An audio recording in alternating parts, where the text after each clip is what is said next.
So you've made many friends among the community Oh here? yes, friends and friendly acquaintances. Yes. Yes. And now since you become Muslim, have you been able to talk to other people, other ladies about Islam, and have you seen other people accepting Islam? Oh, you mean other Muslims or non-Muslims? Muslims, non-Muslims alike. What I was asking you specifically, have you seen non-Muslims coming to Islam and you've been able to talk to them and explain to them about Islam? Like new shahadas, Yes. I've had that experience. Yes. But I have friends who are still non-Muslim, and they're going to come here for a Yuma. Yeah. And the one, her husband is going to come too. Yeah. And other ones. Do you see many ladies now are accepting Islam and taking Shahada? I think it would be a good number. You know who could tell you best about that would be Sister Rashida. She's in charge of it. She's very, very smart and a good Muslim. But Sister Ayisha, do people ever ask you, why did you become Muslim? Yes. And what do you tell them? I tell them because God wanted me, because Allah wanted me. And that's the only reason that I can know. It had nothing to do with knowledge about how Muslims live and so on. Although those two cab drivers, when they came back, they were very, very helpful about the religion itself. And as I say, then the father, Muhammad, brought me up here. He said, I'm going to take you up to this mosque because there's a lot of English spoken here. And as I say, I was welcomed with open arms, and I still am. And in spite of the fact that I can't go up the stairs, the brothers welcome me too. Yes. And you said most of your family is dead. Does the community here now feel like your family? Oh, yeah, they do, definitely. Yes, yes. And there's one sister, she's away now, but she comes every Thursday with her children to visit me. We go to the park, and I'm learning Arabic. I'm starting with the alphabet. It's never too late to learn something, you know. Right. And she explains religious things.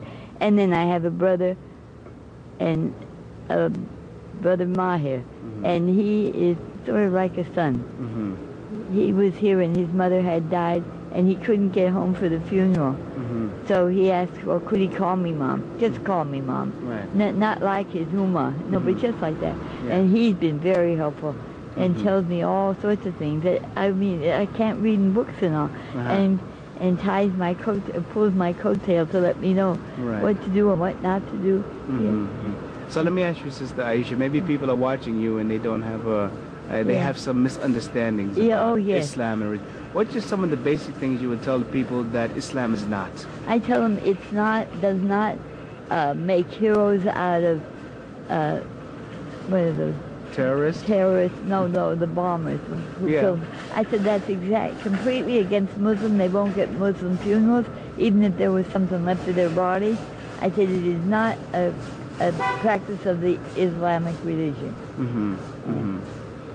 Okay, Sister Ayisha, mashallah, it was very nice to talk to you, and it's very inspirational because we know as Muslims that Allah, He gives us our whole life to come to Him. He's in charge of everything. Yes. I mean, it's a peaceful to me, and it's so to really give yourself to Him and to say, Inshallah, no matter what happens, Inshallah. Sometimes I might get my liver in an uproar about something, but then I realize He's still in charge. He's the one, and then I say thank you to Him. Yes, yes, definitely.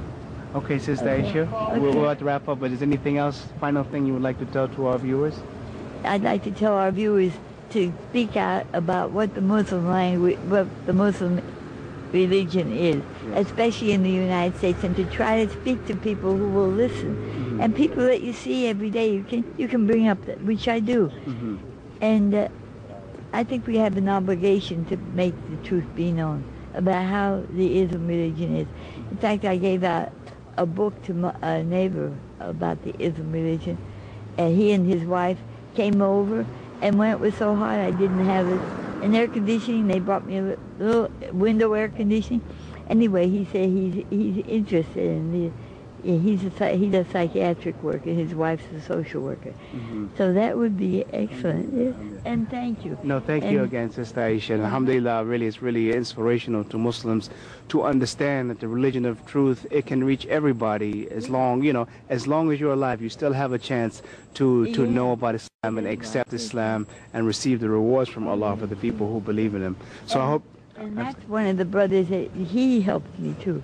And that one over there, leaning against the So alhamdulillah, the brothers in the communities, all the people are very helpful to you. Yeah. Alhamdulillah. Well, this is the brotherhood. This is the city of brotherly love, and you know, even the Muslims from our religion, we have brotherly love and sisterly love, and alhamdulillah that you have found that in Islam. Oh, yes. So I hope our viewers who have really have seen something it's amazing here, that people who are 75 years old and 80 years old are accepting Islam, because this just goes to the truth of Islam and the message of Islam.